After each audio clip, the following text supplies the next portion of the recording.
Você vai ouvir agora uma mensagem nos encontros de paz e vida com o pastor João Ribe Palharim.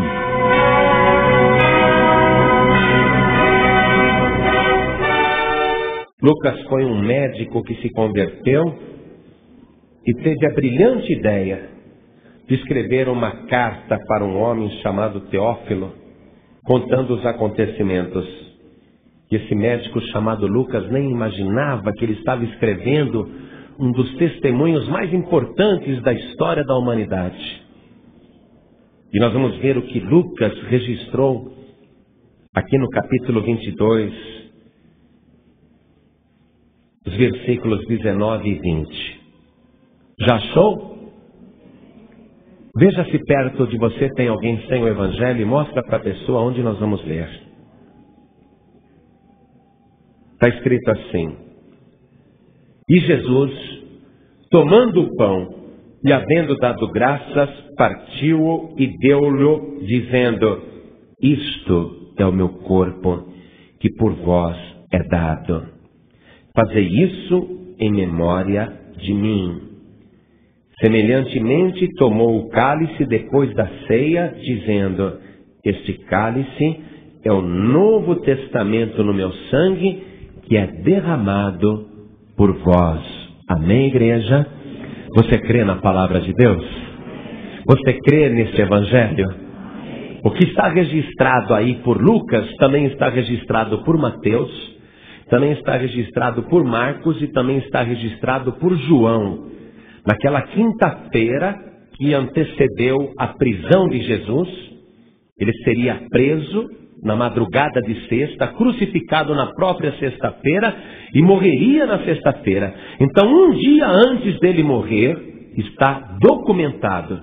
Ele fez uma reunião particular com seus discípulos e ali, na hora da ceia, ele mostrou o significado do pão, pelo qual ele deu graças, e também o significado do cálice de vinho, pelo qual também ele agradeceu e deu aos discípulos, mostrando que o pão era o seu corpo, que era dado por nós, e o vinho seria o seu sangue, que ele iria derramar por nós. Amém?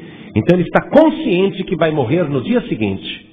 E ele está já se entregando. Olha só que coisa tremenda.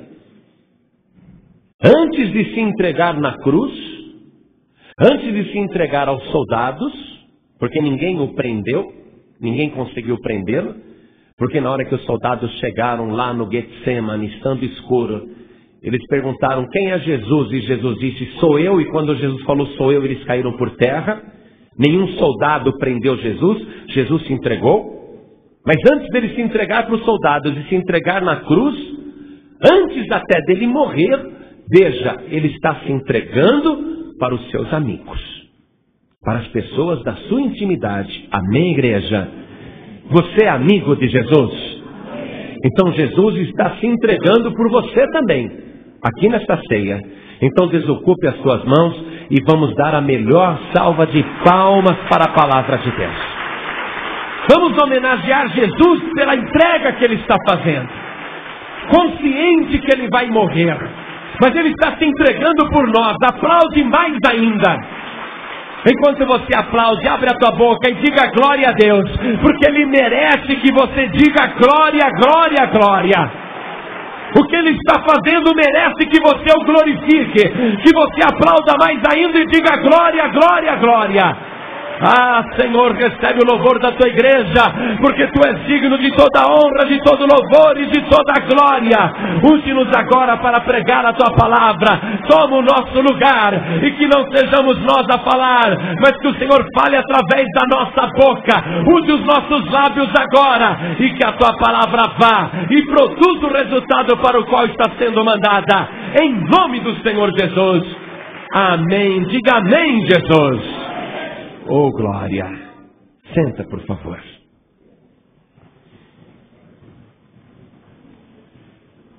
E ainda no Evangelho de Lucas, nós vemos que o Senhor Jesus vai ser pregado na cruz, no meio de dois marginais. Dois bandidos. E Jesus vai ser colocado no meio, como se ele fosse o principal malfeitor.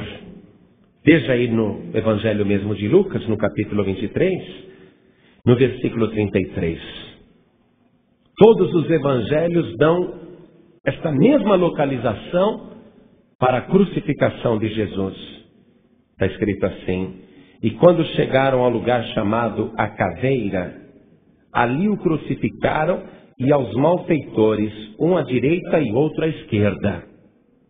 Quem está no meio é o principal. É isso que estão querendo mostrar ali no Calvário.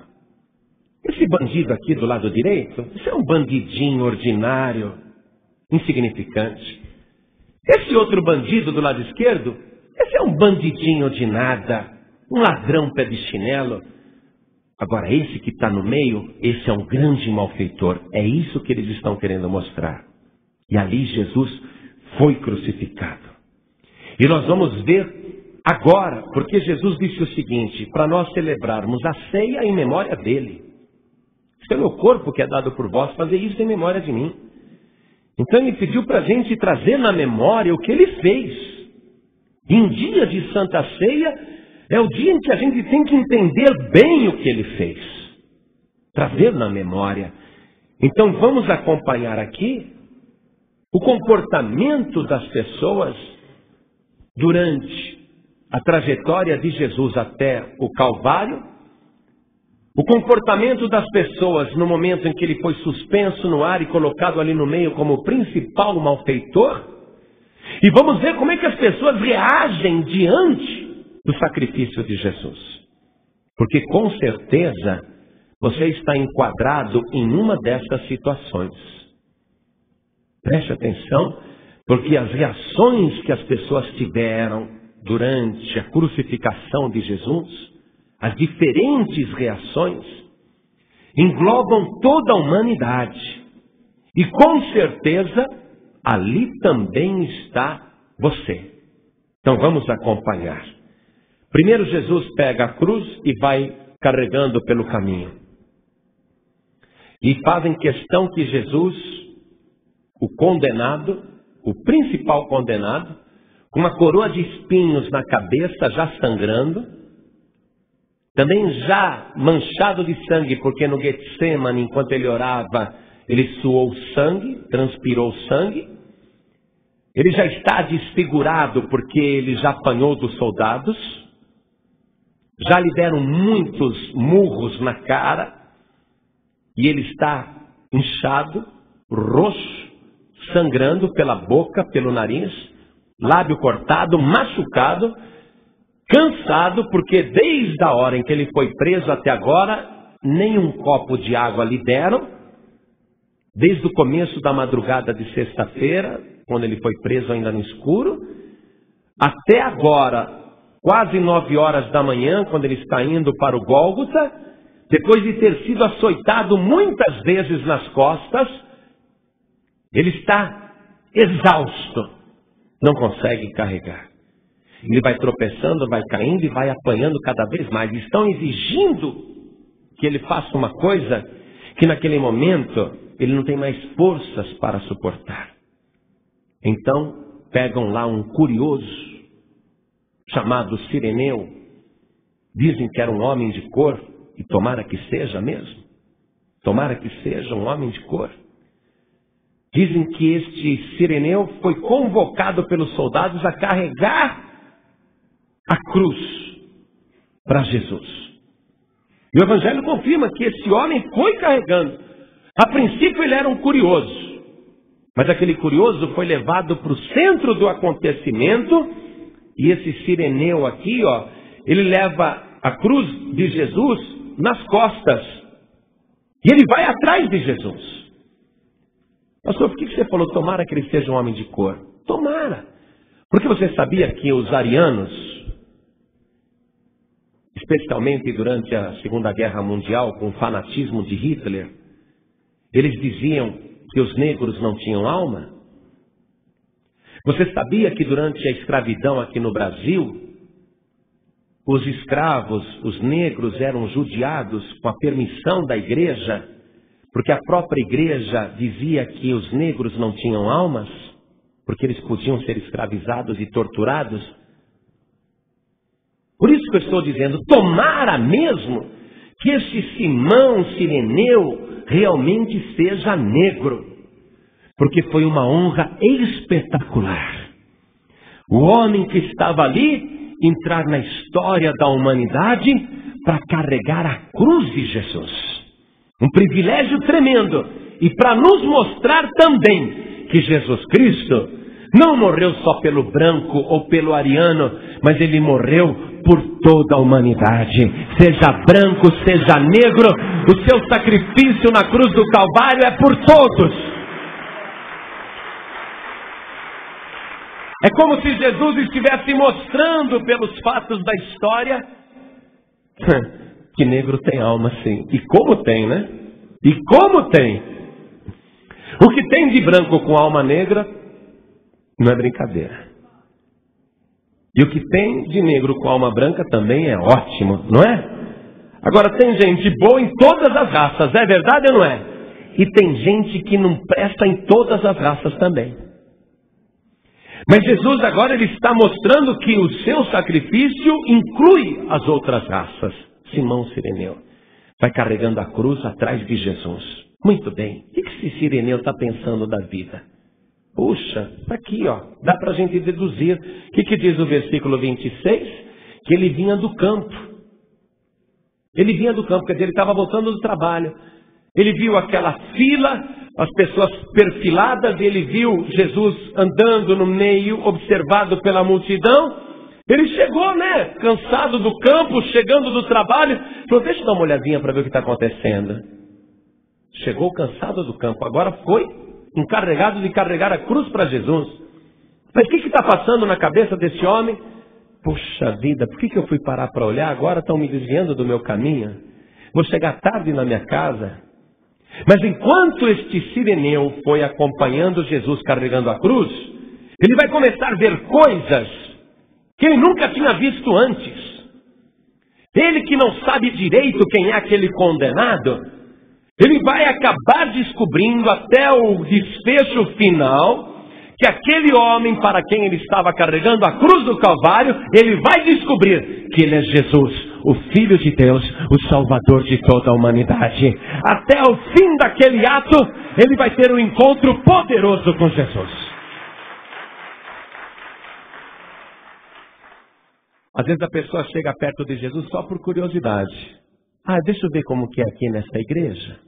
Puxa, eu nunca entrei numa igreja dessa, deixa eu entrar para ver como que é a reunião. Tem alguns curiosos aqui. Chegaram por chegar. Ué, a porta está aberta. Não é? É aquela história. Sabe por que o cachorro entra na igreja? Por quê? Porque a porta estava aberta. A pessoa entra na igreja por quê? Porque a porta está aberta. Ah, mas eu não quero mudar de religião, eu já tenho a minha igreja. Eu entrei aqui porque eu vi a cadeira vazia e eu senti vontade de entrar e curioso entrei. Estava passando, não sei se você está vindo do passeio ou do trabalho, eu não sei. Eu sei que você entrou, mas continua observando. Você vai ver o homem de Nazaré passando no meio da multidão. Você vai ver o Senhor Jesus andando aqui no nosso meio. Qual é a atitude que você vai ter? Simão Cireneu, nós vamos usá-lo como testemunho então, já que ele entrou na história meio de gaiato. Ele viu que as mulheres no caminho choravam, batiam no peito, olhavam para Jesus desfigurado, sangrando.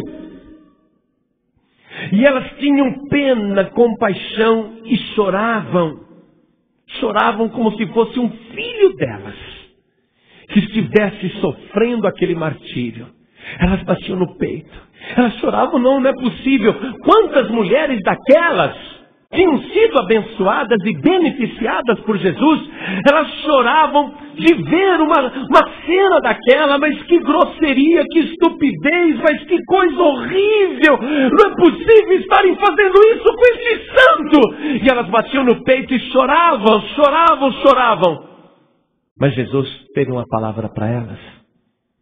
mesmo debaixo de chicotadas, Jesus parou e deu uma palavra para elas e disse: filhas de Jerusalém, não choreis por mim, chorai antes por vós mesmas e por vossos filhos.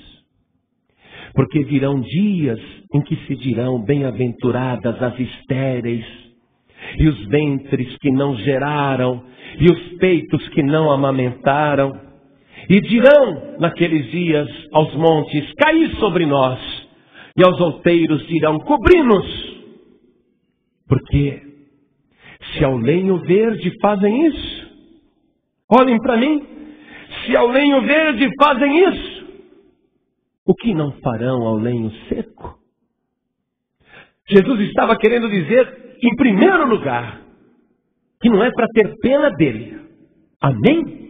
Não é para ver Jesus como coitadinho, porque ele não está ali contra a sua vontade. Não é para chorar por causa do sofrimento dele, ainda que nós fiquemos compadecidos, enternecidos e comovidos. Jesus está dizendo: chorem por vocês mesmos. Chorem pelos vossos filhos, porque as profecias estão se cumprindo e vai chegar um tempo em que haverá grande tribulação na terra e as pessoas vão querer morrer. As pessoas vão querer que os montes caiam sobre elas e elas irão pedir a morte, tamanha aflição que haverá na terra. Porque se estão fazendo isso comigo, que sou um lenho verde, o que não vão fazer com vocês, lenhos secos? Para que serve um lenho seco? Para queimar numa fogueira. Jesus está dando uma palavra a respeito do inferno. Quem tem ouvidos para ouvir, ouça.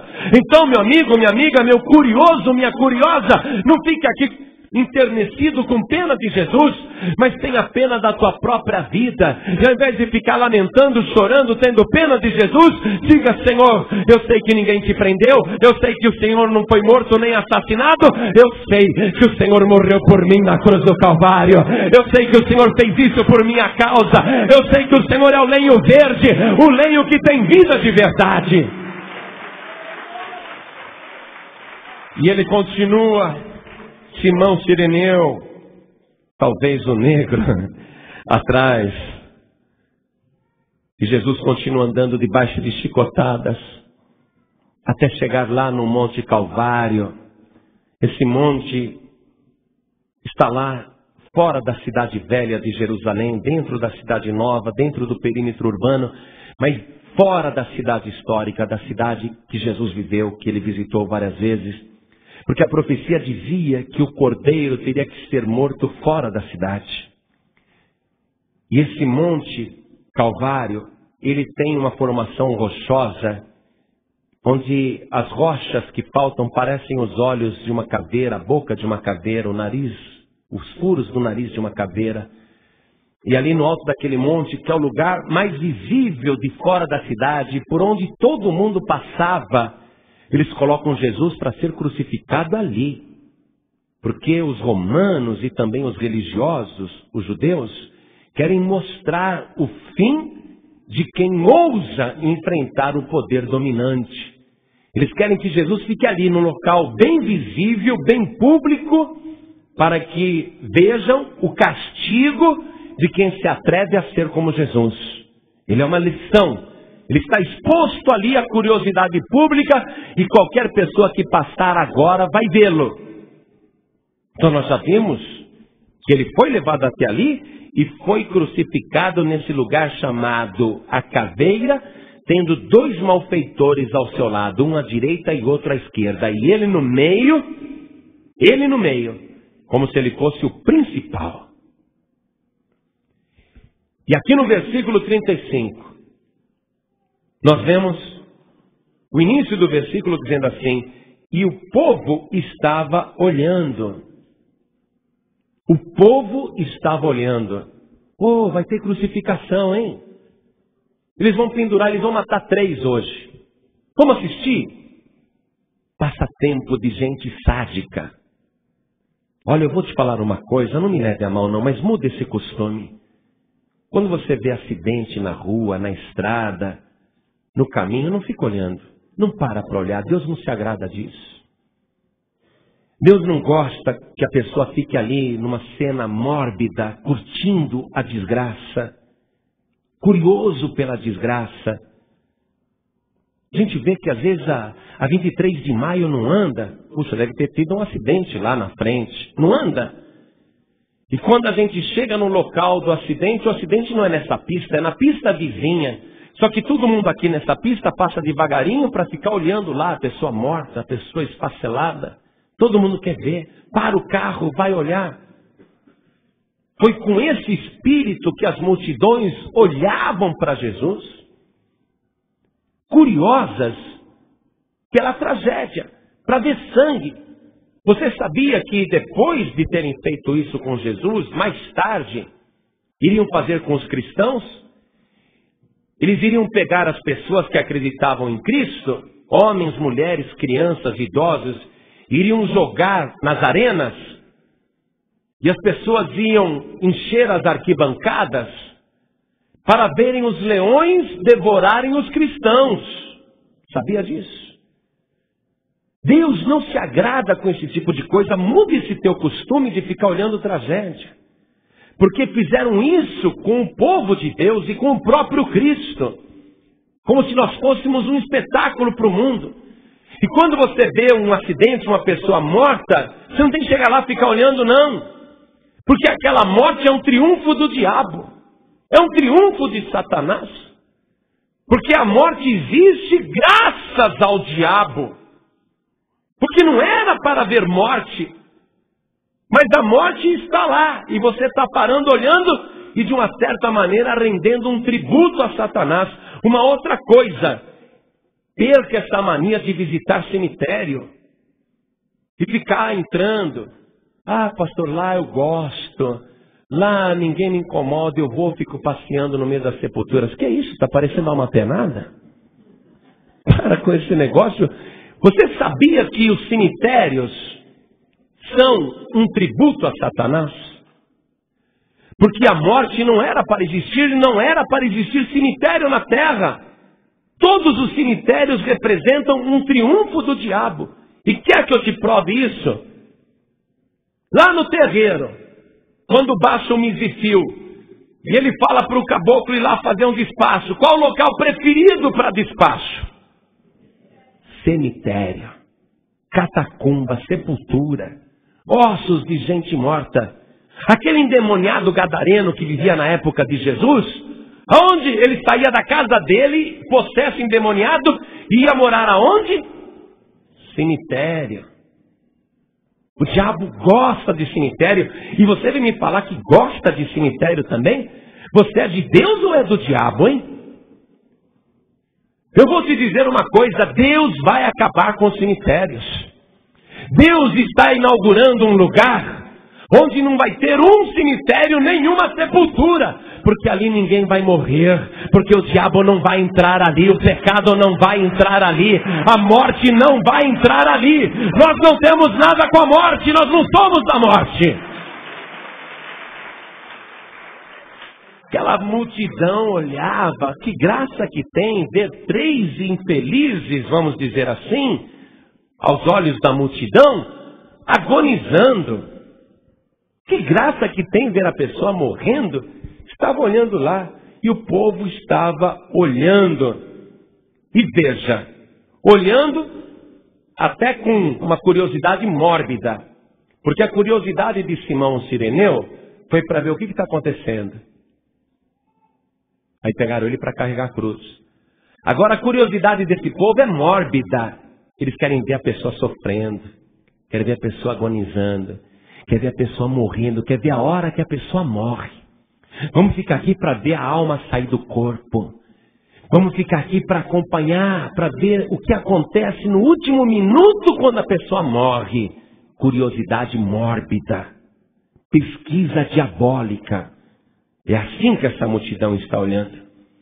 E nos diz aqui o mesmo versículo 35. Que ali debaixo da cruz chegaram os religiosos, os príncipes religiosos, e quando a Bíblia aqui fala príncipes, o Evangelho fala príncipe, não é príncipe filho do rei, é no sentido de principal, os principais da sinagoga, os homens mais importantes da sinagoga, aqueles que conspiraram para a prisão e crucificação de Jesus, aqueles que insuflaram a multidão, que começaram o coro, crucifica-o, crucifica-o, eles que incitaram o povo, eles estão debaixo da cruz, realizadas. Jesus está morrendo, aí, bem feita. Você não dizia que era o Filho de Deus? Olha a primeira provocação. Se tu és o Filho de Deus, desce daí e salva-te a ti mesmo. Escárnio dos religiosos, dos inimigos. Esses daí não querem que Jesus desça, porque eles querem acreditar que Jesus é o Salvador. Eles querem fazer um desafio para Jesus, numa tentação para Jesus se desviar da sua missão, uma provocação, os religiosos. E da mesma maneira diz aqui a palavra, que os soldados romanos, no versículo 36, escarneciam dele, chegando-se a ele e apresentando-lhe vinagre. Está com sede, é? Bebe. E era vinagre. Escarnecendo, zombando e dizendo, se tu és o rei dos judeus, salva-te a ti mesmo. Veja, os de cima, os religiosos estão dizendo, tu és o escolhido de Deus? Então, desce da cruz. Os religiosos têm a visão dele como escolhido de Deus. Sim, ele foi o escolhido, sim. Escolhido entre os milhares dos milhões, para ser aquele que iria morrer na cruz do Calvário. Porque não havia outro mais excelente do que ele. Ele foi o escolhido de Deus. Então eles atacam Jesus nesse ponto, os religiosos. Tu és o escolhido de Deus? Desce daí. Os romanos estão preocupados com o quê? Com o poder político. César é o rei dos romanos. Eles não admitem outro rei. E em cima da cruz de Jesus tem uma acusação escrita em 3 idiomas. Em hebraico, latim e também em grego, escrito, este é Jesus, o rei dos judeus. Então os soldados estão com a visão política. Então eles dizem, se tu és o rei dos judeus, desce daí. Porque eles querem ver Jesus dessa maneira. E eles não acreditam. Muito bem. E mais uma vez, no versículo 39, diz que um dos malfeitores que estava ali pendurado ao seu lado, este malfeitor dizia, se tu és o Cristo, salva-te a ti mesmo e a nós. Vocês compreenderam? 3 vezes o mesmo desafio. Se tu és o escolhido, desce daí. Se tu és o rei dos judeus, desce daí. Se tu és o Cristo, desce daí. Todas as provocações para ele descer da cruz. Se Jesus tivesse descido da cruz e se salvado a si mesmo, hoje nós não estaríamos aqui. Mas bendito seja o nosso Senhor Jesus, que mesmo debaixo de toda a provocação, ele continuou humilde, calado, sem dizer uma única palavra. Suportando todas estas afrontas. Se ele é o escolhido? Nós sabemos que sim. Porque Deus podia ter escolhido um anjo para morrer na cruz, mas Deus falou, não, a humanidade merece mais.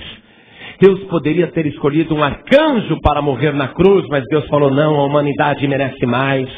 Deus poderia ter escolhido um querubim para morrer na cruz, mas ele falou, não, a humanidade precisa de mais do que um querubim. Ele podia ter escolhido um dos seus serafins, mas Deus falou, não, serafim é pouco para morrer na cruz. Eu só tenho um filho, eu vou escolher o meu filho para ser o salvador da humanidade. O meu escolhido é o meu único filho. Ele é o escolhido, não resta dúvida. Rei dos judeus em 3 línguas. Se ele é só o rei dos judeus, então bastava ter escrito em hebraico. Só para os judeus entenderem. Por que escreveram em latim? Por que escreveram em grego? Porque o latim e o grego eram, naquela época, o inglês e o francês de agora. A língua universal, a língua mundial.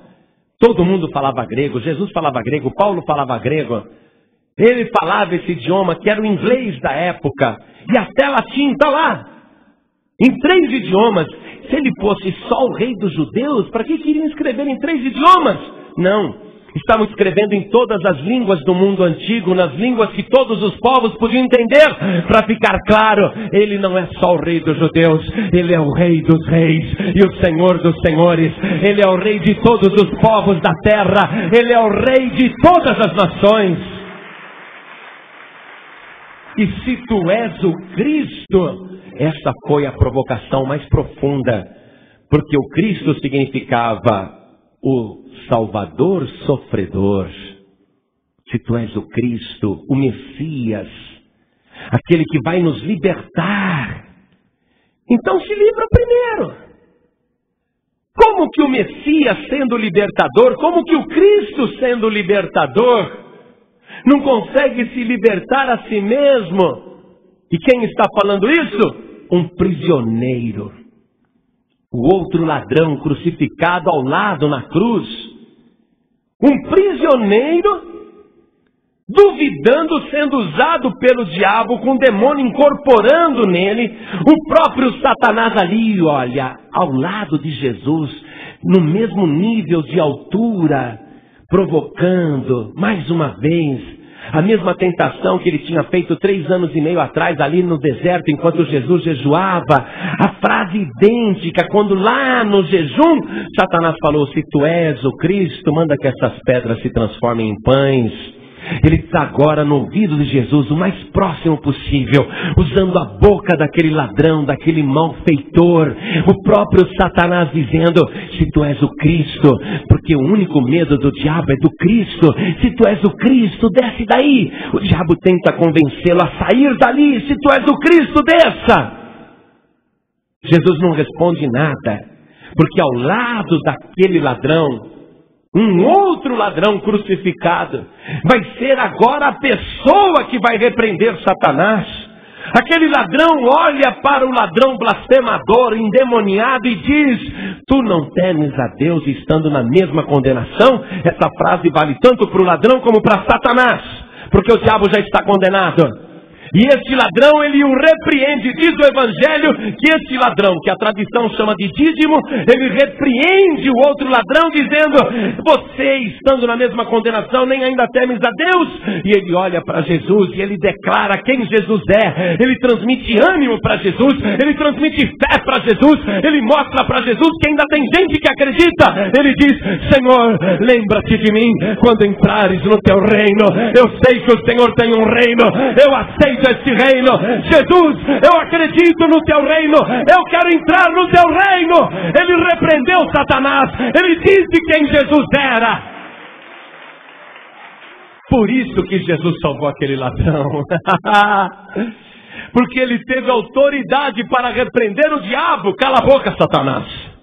Cala a boca, ladrão blasfemador. E ele mostrou a fé em Jesus. Senhor, até agora todo mundo escarneceu, todo mundo zombou. Eu sou testemunha também de todo escárnio que o Senhor sofreu. Mas aparece ele, a única pessoa naquela hora para dizer, Senhor, lembra-te de mim quando entrares no teu reino. Eu estou morrendo, mas lembra-te de mim. E Jesus então olha para ele e diz, na verdade eu te digo, que hoje mesmo estarás comigo no paraíso. Aquele ladrão foi a primeira pessoa a ser salva pelo sacrifício de Jesus na cruz do Calvário, porque ele acreditou, porque ele teve fé, porque ele recebeu Jesus. E Jesus o recebeu do jeito que aquele ladrão estava. Coisa gloriosa.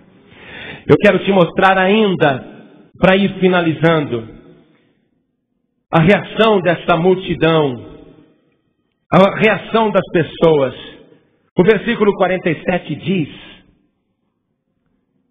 que um homem ali, o centurião encarregado daquela execução, o encarregado daquela operação, daquela crucificação tripla, o centurião que dava ordem aos soldados e organizava a crucificação, aquele centurião ficou apavorado, porque ao meio-dia, aquele sol forte da Palestina desapareceu.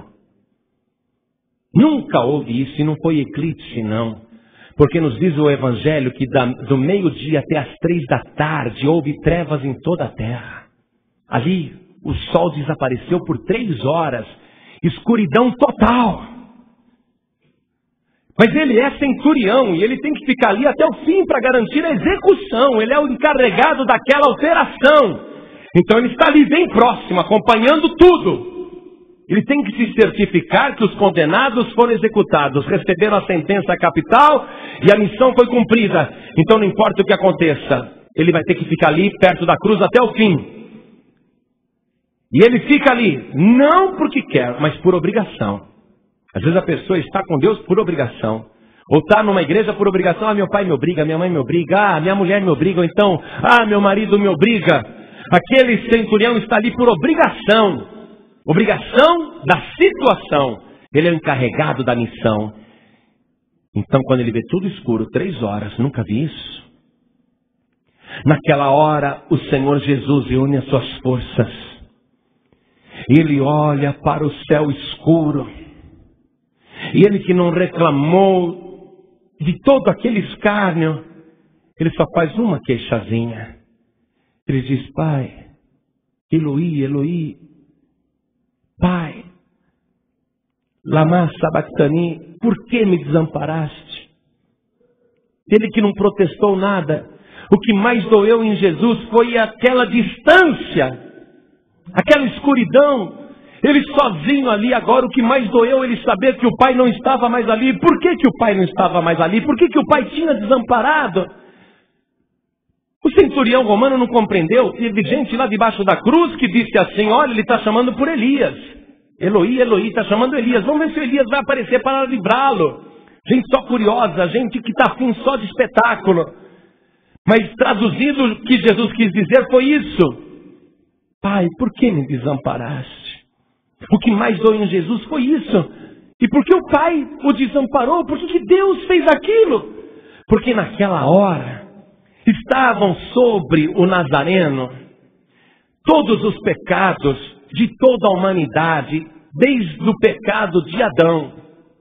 Desde o pecado de Adão até os pecados daquela geração má que o crucificava. E ainda os pecados de todas as pessoas que iriam nascer. E de pessoas que ainda iriam pecar. Porque o sacrifício que ele estava fazendo era definitivo e eterno. Você sabe o que é toda a imundície e sordidez humana, toda a sujeira da humanidade recaiu sobre uma única pessoa? O Filho de Deus Santo ficou coberto de pecados, todos os pecados caíram sobre ele. E como que o Pai poderia estar perto? Deus não pode ver pecado, Deus não pode contemplar o pecado, Deus é santo. Então Deus realmente se retirou. Deus não ficou observando aquela agonia, não. Os pecados estavam sobre Jesus. E Jesus ficou triste. Ele estava com todos os pecados. Ele sim agora, o maior de todos os pecadores. Ele teve a vida mais santa e elevada que um homem já viveu na terra. Ele poderia ter morrido como um grande santo, ser homenageado até hoje. Mas por amor a você, ele preferiu morrer como o pior de todos os pecadores. Ele decidiu morrer no teu lugar para levar todos os teus pecados e te salvar na cruz do Calvário. Aquela cruz era feita para você, os teus pecados estavam ali, mas Jesus resolveu pagar a nossa conta. Ele morreu desamparado. Ele diz para Deus perdoar aquela multidão. O centurião romano está acompanhando isso. Eu nunca vi esse homem. Que coisa, ele nessa hora pedir perdão por essa gente ordinária. Essa gente que não merece, ele está pedindo para Deus perdoar essa cambada, essa gente sádica que não vale nada, esses pecadores. O centurião continua acompanhando de perto a questão. E às 3 horas da tarde, com tudo escuro, Jesus diz: eu tenho sede. E mais uma vez lhe entrega um vinagre para beber. E quando ele bebe o vinagre, ele prova, mas não quis beber. Ele diz que cumpriu a última profecia, então ele declara: está consumado. Todas as profecias, está consumado. Tudo que eu tinha que fazer, eu terminei minha obra agora. Está consumado. E dando um grande brado, um grande grito, Jesus disse: Pai, nas tuas mãos eu entrego o meu espírito. E quando ele disse isso, ele tombou a cabeça do lado. E houve não um trovão, mas houve um terremoto fortíssimo. O Monte Calvário trepidou, todos trepidaram. A multidão, quando viu o céu escurecido e o terremoto, diz aqui a palavra que a multidão voltava batendo nos peitos. Começaram a descer correndo o monte, se equilibrando para não cair e batendo no peito. E aquele centurião romano que tinha que ficar até o fim debaixo da cruz, ele disse: verdadeiramente este homem era o Filho de Deus. Ele disse era, porque ele não sabia que Jesus iria ressuscitar. Ele pensou que Jesus tinha morrido. Verdadeiramente esse homem era o Filho de Deus. Várias reações diferentes. E os amigos de Jesus? Diz aqui a palavra que eles observavam de longe. Veja o versículo 49. E todos os seus conhecidos e as mulheres que juntamente o haviam seguido desde a Galiléia estavam de longe vendo essas coisas. Tem gente que quer seguir Jesus de longe. Há várias atitudes e vários comportamentos. Alguns sentem dó, outros sentem escárnio, outros observam de longe, outros se convencem que ele era o Filho de Deus, porque para eles Jesus já era. Jesus é um personagem do passado.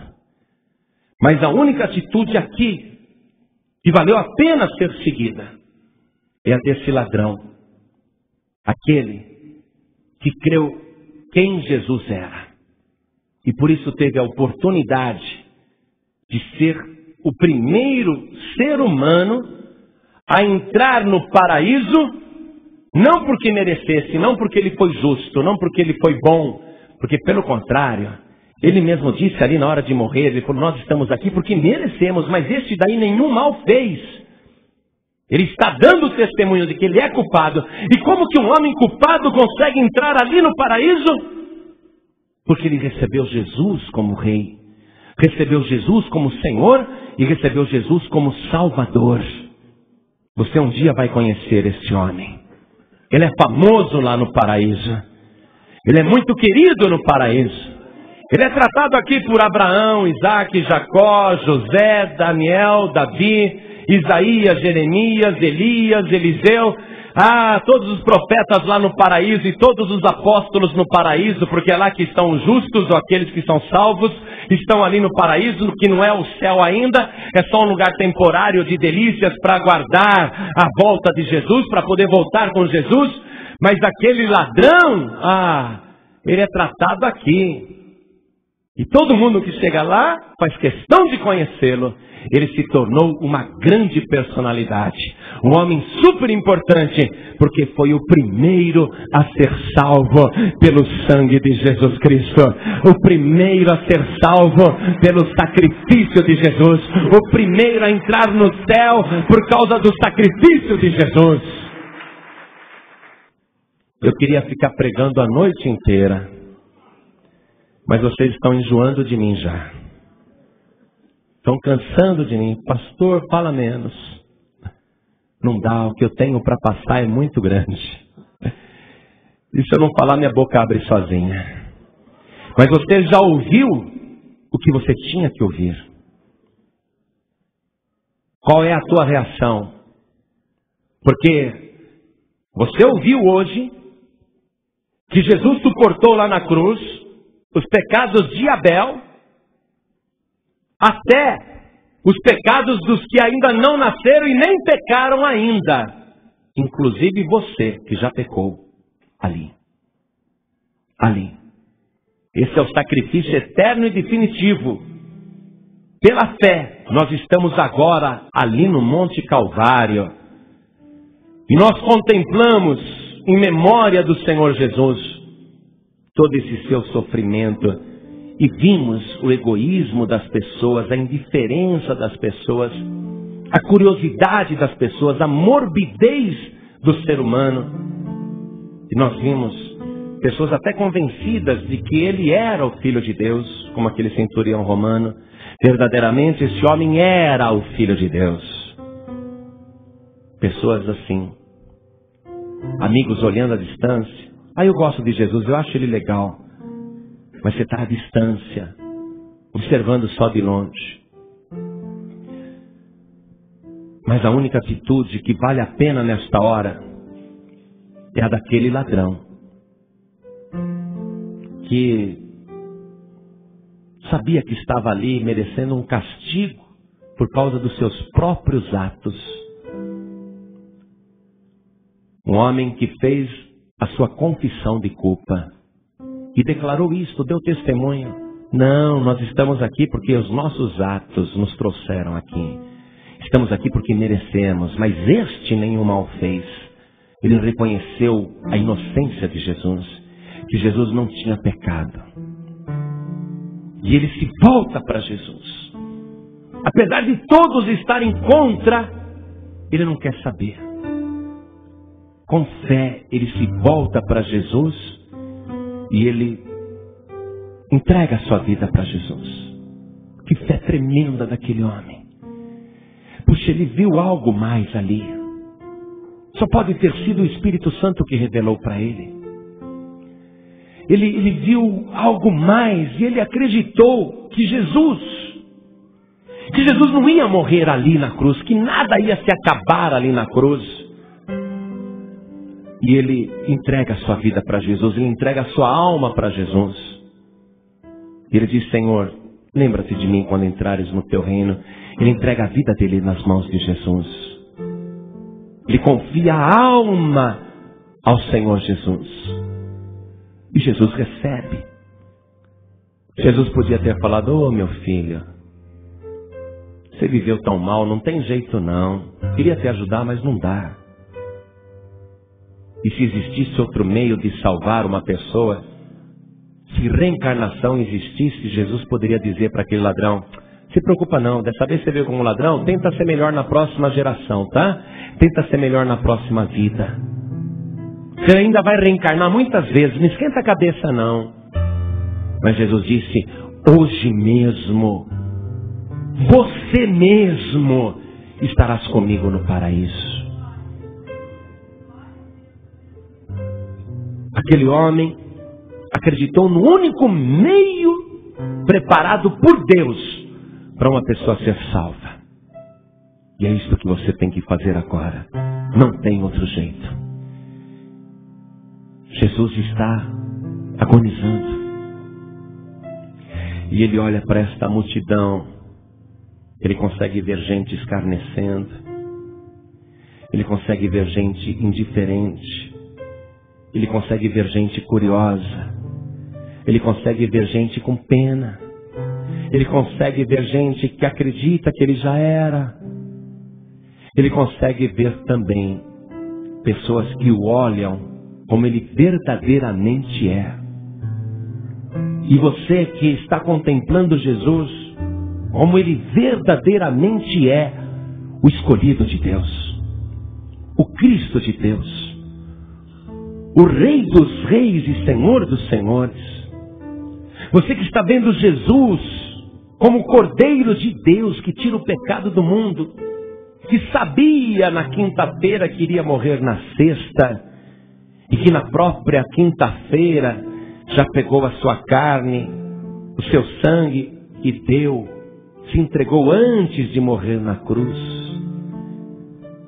Ninguém assassinou Jesus, ninguém prendeu Jesus. Ele está ali porque ele quer. Ele está ali porque ele não tem pecado e ele vai receber os teus pecados. E ele quer receber não só os teus pecados, ele quer receber você. Porque os teus pecados já estão lá na cruz. Os teus pecados já estão ali. Ele já recebeu os teus pecados. Agora ele quer receber você.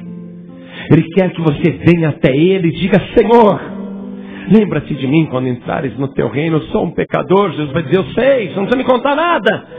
Mas Jesus quer ver a tua fé. Jesus quer ver você olhando para ele dizendo: Senhor, eis-me aqui. Eu creio que tu és quem o Senhor afirma ser, quem as Escrituras dizem que o Senhor é, quem os anjos dizem que o Senhor é. Eu creio que o Senhor é aquele que o Espírito Santo diz que o Senhor é. Eu creio que o Senhor é aquele que o próprio Deus diz quem o Senhor é. Eu creio. E eu digo a mesma coisa: tu és o Filho de Deus, tu és o Cristo, tu és o Salvador, e eu quero te entregar minha vida agora. Coisa tremenda se você fizer isso. Eu sei que o sangue de Jesus vai te alcançar agora, e você vai ser salvo pelo poder de Deus. Você vai escapar da condenação. Então simplesmente olhe para Jesus e diga: Senhor, lembra-te de mim. Salva minha alma. Eu creio que o Senhor é o meu Salvador. Apesar de todos os meus pecados e da minha culpa, apesar até de eu merecer o inferno, me leva para o paraíso. Recebe Jesus agora. Ainda que você não consiga vê-lo de outra maneira, entrega a tua vida para Jesus agora. Quantas pessoas querem entrar no paraíso através do sangue de Jesus? Quantas pessoas querem receber Jesus como o único Salvador, o Cristo, o Filho de Deus, o Rei dos Reis, o Senhor dos Senhores? Quem quer recebê-lo agora? Ergue a sua mão direita bem alta. Você que quer entregar sua vida para Jesus, ergue bem alta a sua mão. Pastor, eu quero entregar minha vida, eu quero receber Jesus como o único Salvador. Muito bem. Todos vocês que ergueram as mãos, saiam dos seus lugares agora e venham aqui para frente em nome de Jesus. Venha para debaixo da cruz. Você não está aqui como curioso. Você não está aqui como uma curiosidade mórbida. Você está aqui porque você quer a salvação de Deus. Venha aqui para frente. Olha as almas chegando, igreja. Vamos aplaudir mais o Senhor Jesus. Vem mais para cá. Vem mais para cá. Você que está aqui, você sabia que na crucificação os amigos de Jesus fugiram todos e deixaram ele na pior sozinho? Diz um outro trecho, um outro evangelho, que somente João e a mãe de Jesus estavam lá debaixo da cruz. Mas a grande maioria, deu no pé. Mas Jesus disse assim: quem de mim se envergonhar diante dos homens, também o Filho do Homem se envergonhará dele quando da sua volta. Você não pode ficar de longe querendo seguir Jesus. Você não pode seguir Jesus à distância, principalmente nesta época que Jesus profetizou que não haverá mais fé na terra. Ele quer achar fé. Você não pode continuar assim, nessa situação que você está. Você tem que crer em Jesus e consertar a tua vida e pedir o perdão dos teus pecados. Então você que sente que precisa do perdão do Senhor Jesus. Não importa se você já conhece o Evangelho, se você já é de igreja há 20 anos. Mas você está sentindo que precisa do Salvador para consertar a tua vida. E o Espírito Santo está me comunicando isso. Manda eles virem à frente. Então saia do teu lugar e vem para frente agora em nome de Jesus. Porque não é homem que está te chamando, é o Espírito Santo de Deus. Você precisa pedir perdão dos seus pecados, ainda que você esteja na igreja. Mas eu não quero que você venha aqui na frente para contar para a gente o que foi que você fez. Você não vai confessar os seus pecados para a igreja.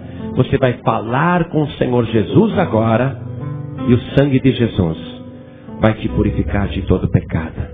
Eu estou falando com pessoas que já conhecem o Evangelho, com pessoas que até se batizaram nas águas, porque a palavra diz o seguinte: examine-se o homem a si mesmo, examine-se a mulher a si mesmo, e assim coma deste pão e beba deste cálice. Porque quem come e bebe indignamente, come e bebe para a sua própria condenação, não discernindo o corpo do Senhor. E qual é o homem que não peca? Qual é a mulher que não peca? Quem é que pode chegar lá e falar: eu sou santo? Você vai ser santificado se você confiar no poder do sangue de Jesus Cristo. Então não fique no teu lugar. Venha aqui para frente agora, porque Jesus vai restaurar a tua vida e vai te transformar. Ele vai te deixar apto para participar do seu corpo e do seu sangue. Venha para cá.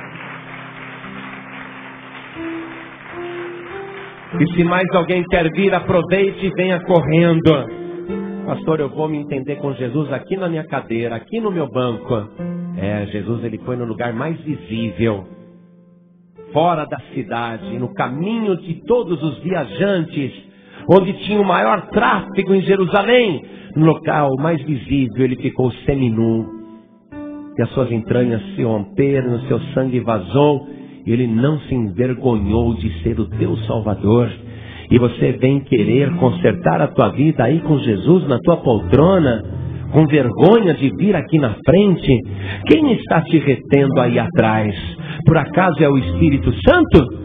Não, o Espírito Santo está dizendo: saia do teu lugar e venha aqui na frente. Quem está tentando te reter aí é Satanás. Diga não ao diabo, não se envergonhe de Jesus. Venha para frente, venha correndo. Dobre o teu joelho comigo. Coloque a mão direita sobre o teu coração e ore assim, com os teus olhos fechados. Meu Deus e meu Pai, me causa tristeza, dor e constrangimento o sofrimento do teu Filho Jesus. Mas maior constrangimento eu senti se recusasse este Salvador. Eu não posso desprezar tudo aquilo que Ele fez por mim na cruz do Calvário.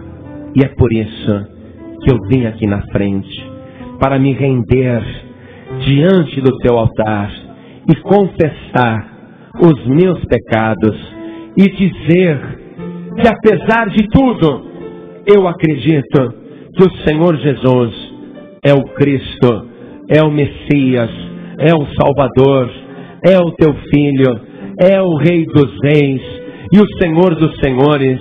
E eu creio que somente Ele, através do seu sacrifício, pode me garantir a entrada no paraíso.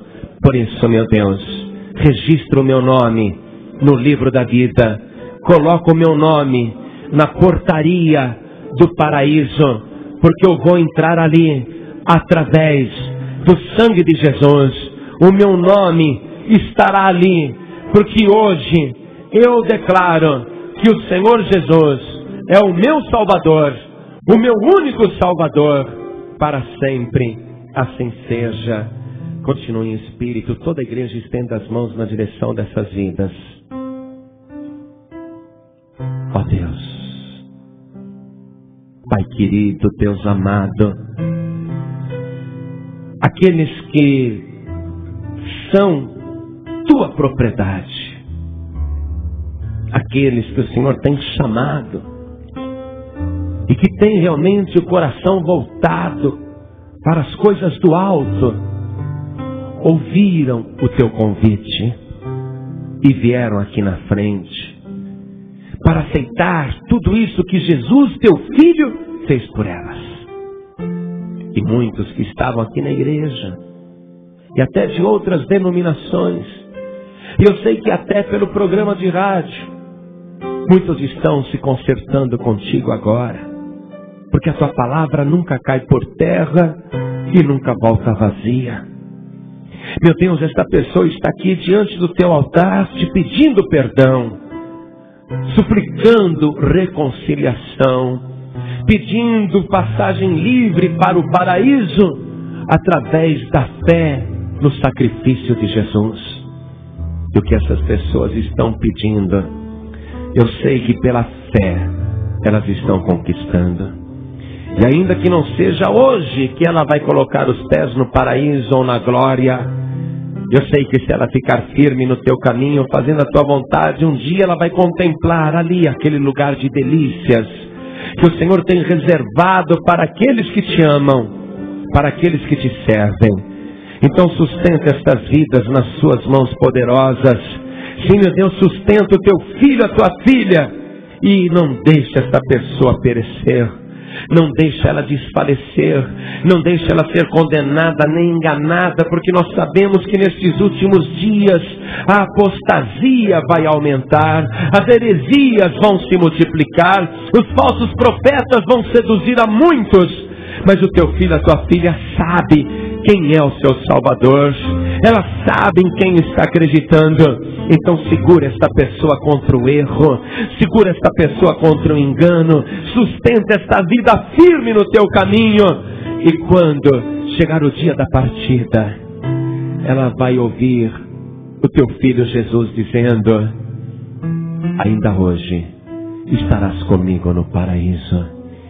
E quando chegar o dia da volta do teu filho Jesus, ela vai ouvir a trombeta sendo tocada pelos teus anjos nos 4 cantos da terra. E antes que ela possa dizer glória a Deus, o seu corpo será transformado num abrir e piscar de olhos. E ela vai dizer este glória nas nuvens dos céus. Ah, meu Deus, nós cremos nisso, é a nossa fé, e é pela nossa fé que nós somos salvos, pela nossa fé no sangue de Jesus. Purifica as nossas vidas de todo o pecado, em nome de Jesus. Assim seja. Amém, Senhor. Diga amém, Jesus. Diga graças a Deus. Amém. Se levante agora. Diga graças a Deus. Diga amém, Jesus. E vamos dar uma grande salva de palmas por aquilo que Jesus fez na tua vida. Aplaude mais, isso, mais ainda. E diga glória a Deus. Oh glória. Amém, Jesus. Você acabou de ouvir uma mensagem nos Encontros de Paz e Vida, com o pastor João Ribe Palharim. Participe você também dos Encontros de Paz e Vida, às 8 horas da manhã, às 3 horas da tarde e às 7 horas da noite. Comunidade Cristã Paz e Vida, lugar de gente feliz.